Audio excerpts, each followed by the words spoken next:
What's up, y'all? This is Ty. I am here to review season 3, episode 4 of Power Book 2 Ghost. Big rich town. I just come from the poorest part. Well, I don't come from the poorest. Well, maybe I do. I don't come from the poorest part. But what's up, y'all? I love that show. The episode is titled The Land of Opportunity. And I know y'all saying, Ty, excuse me, what was taking you so long? It is Monday. Where's this review? I do apologize. I'm a little late because what had happened was it was Easter weekend, right? You know, I got children and all this other stuff. I was busy on Easter, so I wasn't able to get to see the episode. I didn't watch the episode till today.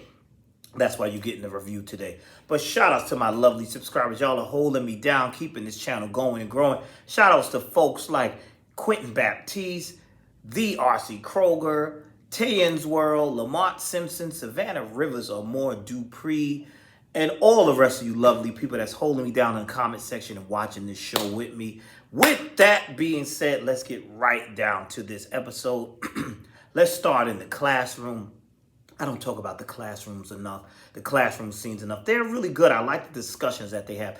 And I really enjoyed this discussion that Professor Bonet had, where she had the students stand up and she said, what do you want out of life? And she said, listen, those of you who come from two-parent homes, step forward. How many of you have parents that are incarcerated? Take a step back. Those of you who have been sexually harassed, take a step back. Those of you who've inherited something, take a step forward. It was things like that showing you where you are in life. And she said, now, okay, you see that? This is where your opportunities are. This is where you start at. And so Effie was all the way in the back. Tariq was behind the two richest kids in the class. And, you know, it was like, okay. And I believe that's Braden's sister. She was there. Of course, she come from a family with money. But the other rich boy was like, because homegirl said, hold on. So they got an advantage over us. And he was like, wait a minute. So my work doesn't count because I come from a good family? Hold on, bro. Just because you come from a wealthy family, that don't mean they're a good family. You know, and I believe Braden's sister kind of checked him like, you don't want to admit that you have an advantage over people? And he was like, well, okay, maybe I do, but why would my hard work not count any less? And they're trying to tell him, you've had less hurdles to jump over. So it was interesting. I love that topic. It was very interesting. I like that. I like that side that they showed the school side of things too. We also saw Diana all up in the bed with, what's the dude's name? I forget his name. Y'all tell me his name, but the teacher's assistant. And that was funny to me. What's his name? Slim, something like that. Shazam. Y'all know his name. I didn't feel like looking at it. I know y'all gonna dog me for not knowing his name. I can't remember his name right now. But he's the teacher's assistant. That was funny. He thought he was gonna get him some. But it ain't work out like that. You know, it was kissing and carrying on, but they ain't go all the way because she said, let's just study. And it's funny because y'all are funny. One of my friends called me and I'm like, they're like, yo, this dude is mad skinny. Why they do that scene like that? I'm like, everybody can't be Diesel like me. What you? It's so funny. But I did say that to her. I said, dang, he looked like he need to eat. He did look like he need to eat. But that has nothing to do with the show. But anyway, he pretty much told her, maybe it's time for you to step away from your parents, from your family, and be independent. If you want to be independent and things like that.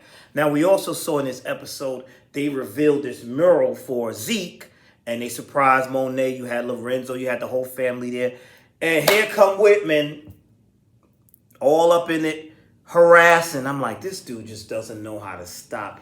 He's harassing. And of course, we had Monet being real dry and nasty towards Diane. And I'm like, come on. She's so cold towards her own daughter because she's still a little pissed off with her. And she said, we having a family meeting, but that ain't including you. And I was like, that's messed up.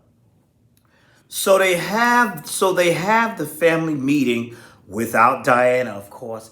And Monet is reviewing some of the moves they're making. And she's saying some of these moves are stupid. I don't agree with that.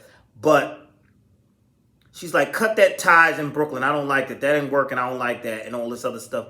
But they can do but so much because Kane is saying one thing and Lorenzo is saying another. But Lorenzo's going along with Kane because remember, Kane got that over his head about what happened to Zeke. Like, you killed Zeke. You don't want me to tell her you killed Zeke. So she's looking like, what is going on here? And so is Dre. And Dre's fed up with this. Like, what? They got this weird thing going on. I don't get it. Whatever. So now we see Drew have a conversation with Gordo, and we find out Gordo's gay too. And that's one of the brothers, and he's like, listen, you want to gain back the respect and the control, this is what you're going to have to do. You're going to have to lead this operation about this gun thing. So then Gordo tells him, I know some white supremacists, right? I know some white supremacists that like buying guns. And, I know that might start a race war, but listen, they ain't coming out here to Brooklyn and Queens. They ain't messing with us. So listen, we could set that up. The only issue is you got to have somebody white. So then when Drew brings this to the table and tells Kane and all of them, Kane's like, cool, I got this. And he says, I'm going to get somebody white. I got somebody white for you.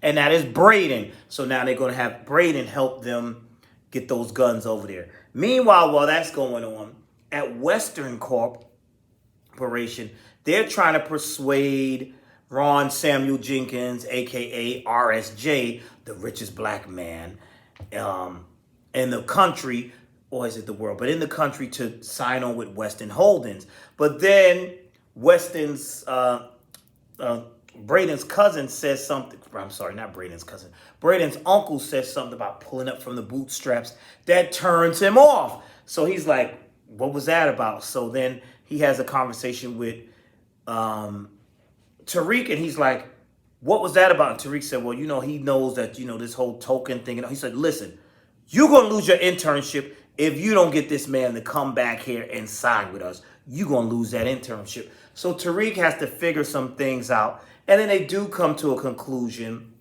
where, come to find out, RSJ wants to put a mall over in an area with that Ghost used to own, that Ghost owned, and then now it was inherited by Tariq. So they come up with a deal. So now that persuades him and works that in. And now my question is, I wonder if RSJ knew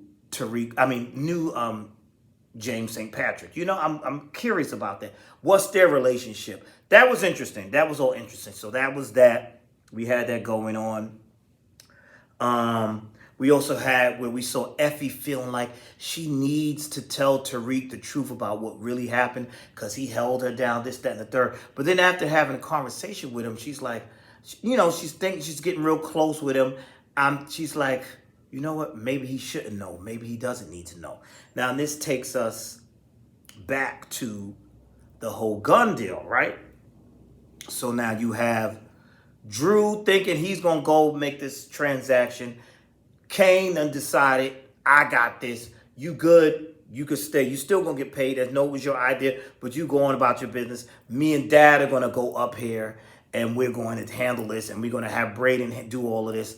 And the way Kane is sonning his father, like, I'm in control now. And Lorenzo's like, listen, your attitude, you lucky you my son, but the way you act, and he's like, well, you want me to tell Mom what happened? Oh, I bet you don't. So you're gonna fall in line. I'm in control now. So now we get to the gun deal. Braden does a pretty good job, y'all. Braden does not screw this up.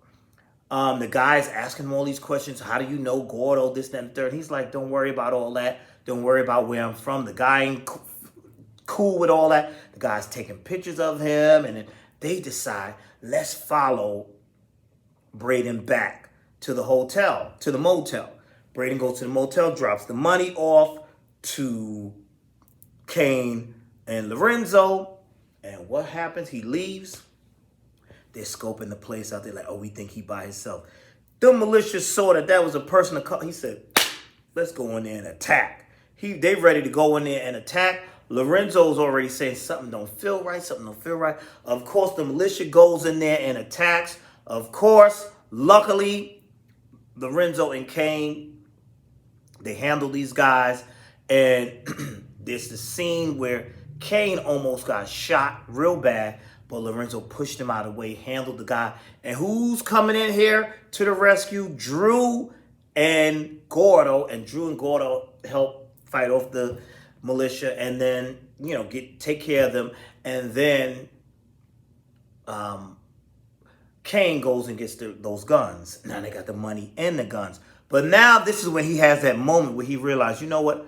I've been a jerk to you, to his father. Lorenzo said, I've been a jerk to you. And he said, listen, your secret is safe with me because you just saved my life. If you didn't push me out the way, I would have been dead, man. But you pushed me out the way. And also, what made you think to have, he said, it wasn't for you because you know the father, Lorenzo, had Drew and Gordo. He told them where they were. He texted them, y'all come, this is where we at. Which was a smart move because had he not done that, things might have been different. So he's like, listen, if you hadn't done that, Pops, I don't know where I would be. I'm so sorry for the way I acted. Listen, your secret is safe with me. I am not going to tell Ma that you killed her secret son, a.k.a. her nephew. I'm not going to do that. So he was like, and he said, listen, son, I'll do anything despite you. Still my son. I will die for you, basically. I got to protect the family at all costs. So they made amends, which was good. Then we see Drew and Gordo. Nothing says romance after a good shooting and good killing. Now they lock eyes and they start kissing. So I said, now here we go with this. So now he got a new love interest. So it's going to be some problems with that. You watch, it's going to be some problems with that. So that was that. Then we have Whitman still snooping around, still doing too much and being stupid, because then we see Monet go to Diana and tell Diana, I need your help, whatever. So Diana goes to Whitman and she's telling him, my mother wanted me to lie to you and this, that, and the third. But now he's not thinking. He's so obsessed with getting revenge and all this. But dude, he never really was all that cool. The way he was treating Carrie was foul too, so I guess he's guilty. But he's so hell-bent on getting revenge, he's not thinking. He's been suspended and all this good stuff. But he's listening to Diana's story. And I was like, yeah, something is wrong with this story. She's telling him, listen, here's the key. There's the key. I could tell you where her books are, and we could get her on money laundering and all this other stuff.